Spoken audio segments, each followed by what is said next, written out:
What's up, guys? Good evening. Steve Walls alongside Darren Smith here.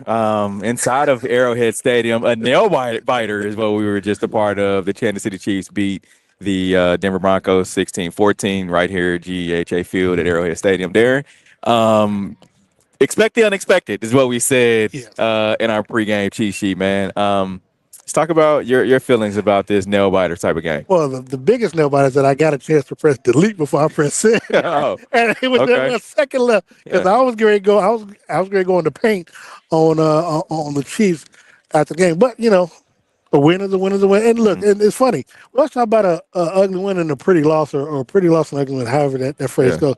It was one of those games today for Kansas City. The fact that they were able to.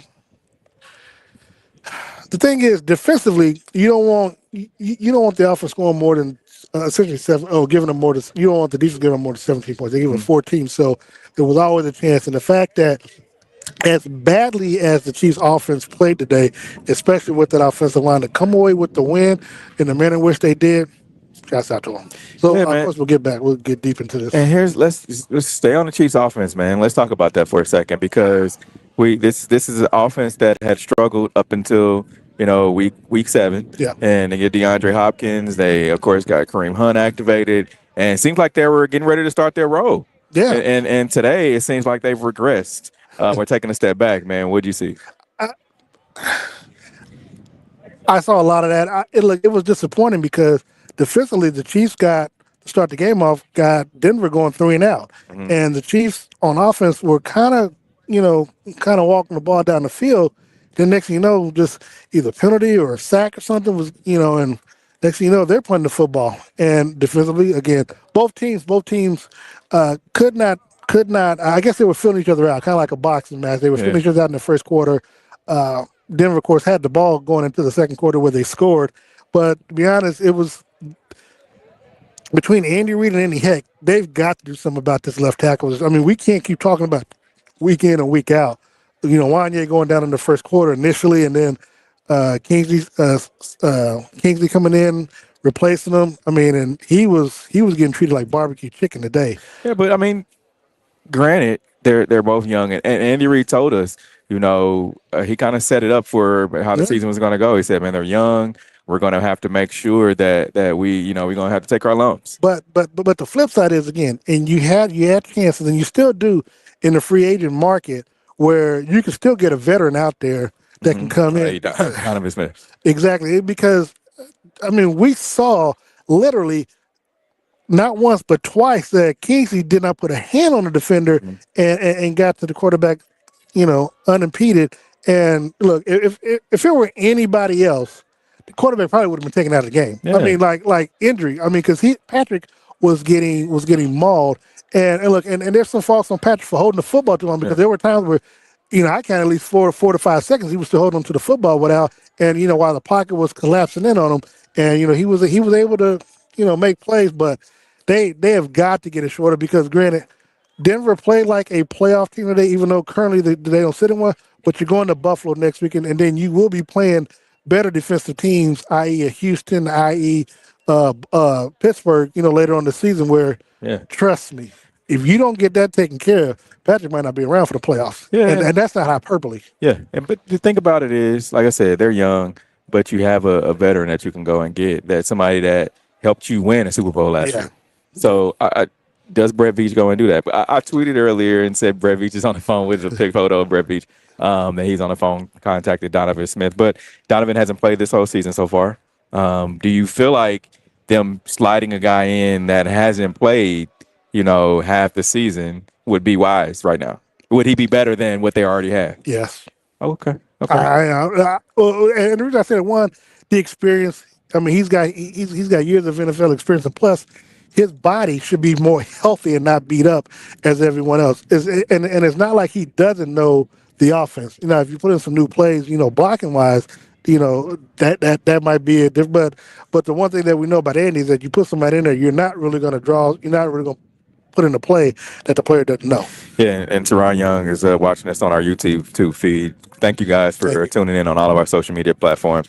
Teron Young says, I walk away encouraged because we left 11 points on the field with 2 missed touchdowns to Kelsey and Worthy.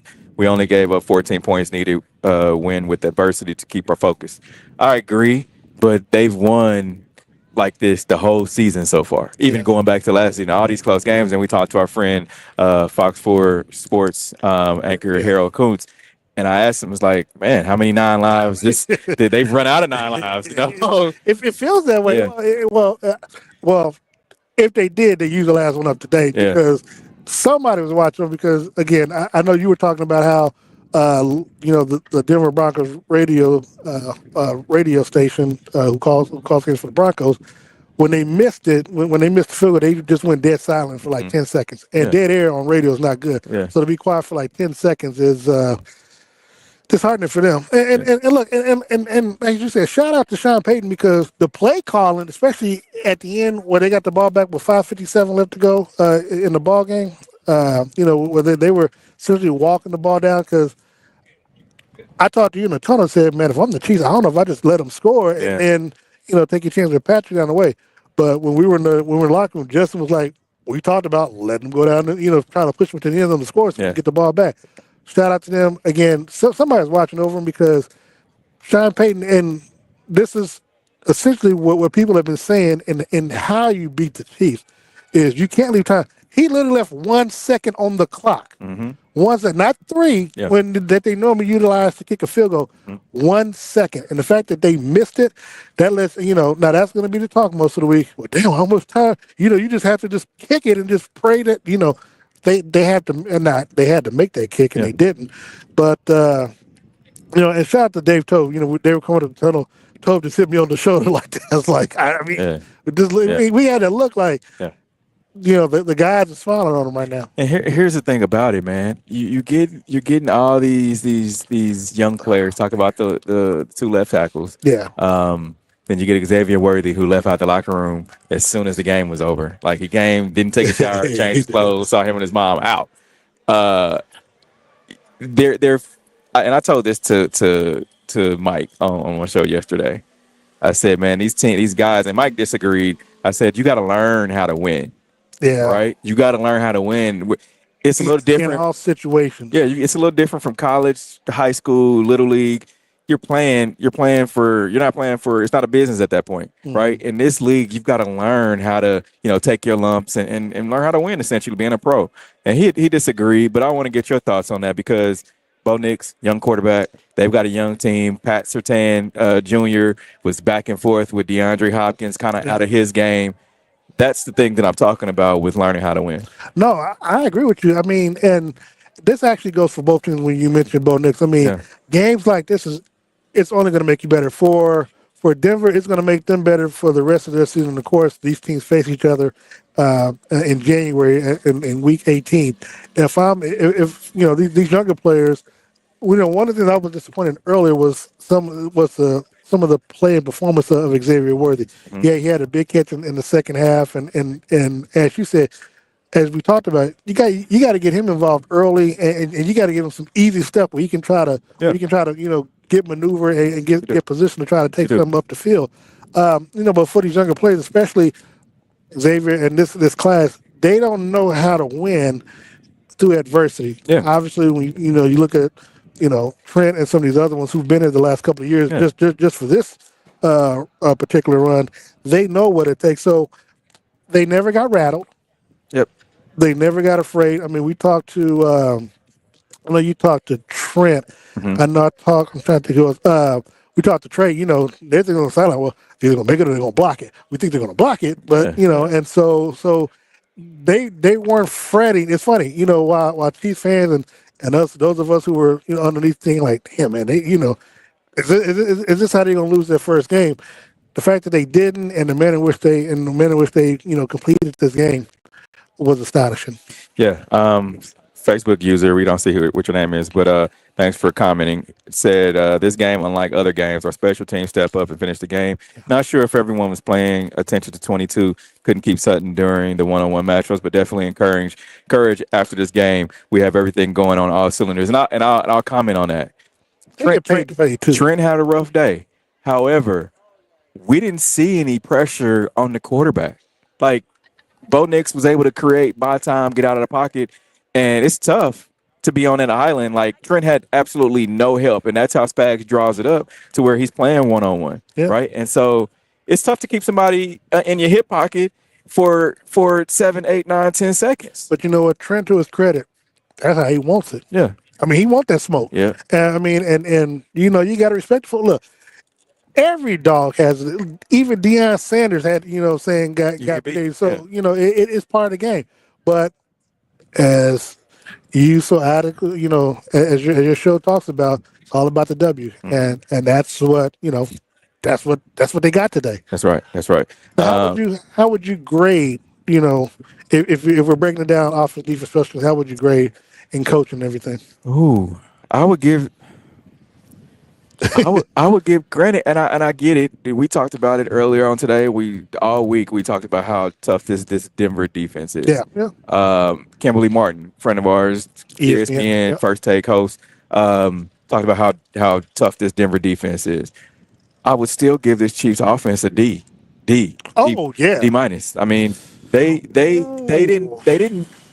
not playing up to their ability, and I don't know if it's because of the left tackles, Patrick not having time to be able to set his feet, throw. He's taking a little bit too long. I mean, you don't want to run Kareem Hunt into the ground.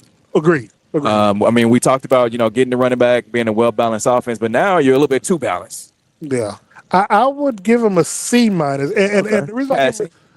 He's passing too. Yeah, but I give him a C minus because when plays needed to be made, Kelsey, Samaje Perine, Kareem Hunt. I'm saying, they extended plays, and so I can't essentially flunk for that. Now, if I were giving Patrick, his play deserves a D, because he was overthrowing his receivers. I mean, look, there were two great passes to Xavier. One led him out of bounds. The other, he just, I don't know where, Patrick was throwing the balls in the dirt and stuff like that. Now, again, some of that dealing with the offensive line and stuff like that. But again, Patrick was also holding on to the football too long. So overall, in the offense, I'm going to give him a C minus. Defensively, what you think?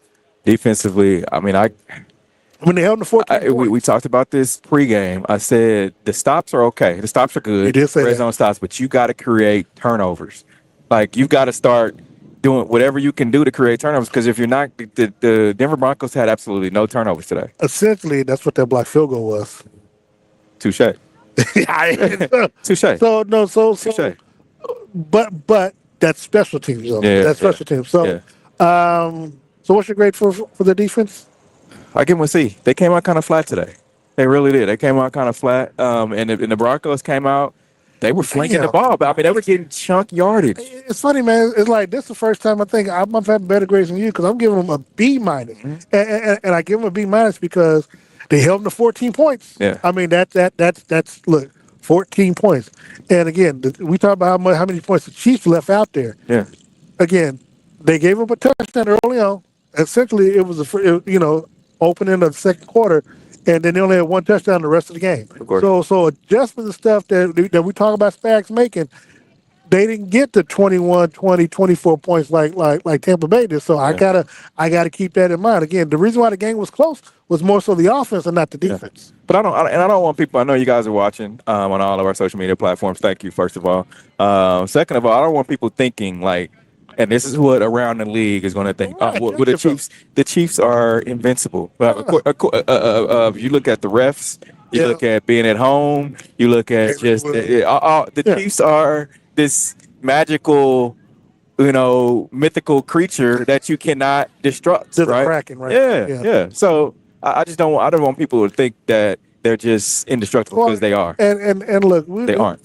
We tell people, yes, we cover the team. Their team's success is our success.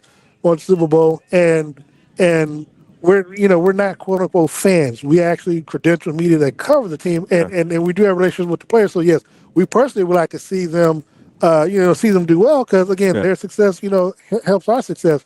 But we just have to be objective, and that's the thing I tell. So I don't have a problem criticizing Patrick or Andy or anyone else, and neither do you. Because we because as I talk about literally every week, there's stuff that even with this win, they still have to. Now Andy gets to take them back this week to improve on it. Yeah. I mean, and there's a lot that needs to be improved upon. Yeah. All right. We appreciate you guys for tuning in, hanging with us today. Chiefs barely got up out of here. GHA Field barely got out of here with the win against the Denver Broncos, 16-14. Remember, tomorrow you can catch myself, Darren Smith, also Uncle Sean Tyler, DJ Q, right down the road in Raytown at Elevation Grill. We'll start seating at 6:30. Show us from 6:30 to 7:30. Come At 6 o'clock. 6 o'clock. Start seating at 6 o'clock. Show us at 6:30 to 7:30. We'll be there for the whole month of November. But tomorrow, come out. We'll have special guests. We'll have prizes. Come out, hang out with us. Talk about this Chiefs win. Talk about, will this Chiefs team be able to go undefeated? Just come hang out with the guys. Our first time outside this year. Come and hang out with us, Darren. Yeah, and follow us on social media at Steve Walls KC, at Darren Smith NFL. Be on the lookout. We did some interviews with the players today. I know Steve got a chance to talk to Trent McDuffie and a couple other players. I talked to Justin, Harrison Bunker, along with Kareem Hunt and Trey Smith. So be on the lookout for those interviews. And we want to thank the Chiefs players for their time. As always, I want to thank you for your time for tuning into the pregame show, postgame show. And remember, next week we'll be in Buffalo, 2:25 local time here for the pregame Chiefs 3:25 if you're on the East Coast. All right. Remember, follow myself at Steve Walls KC. Follow Darren Smith at Darren Smith NFL on all social media platforms. Until tomorrow, we out of here. Peace.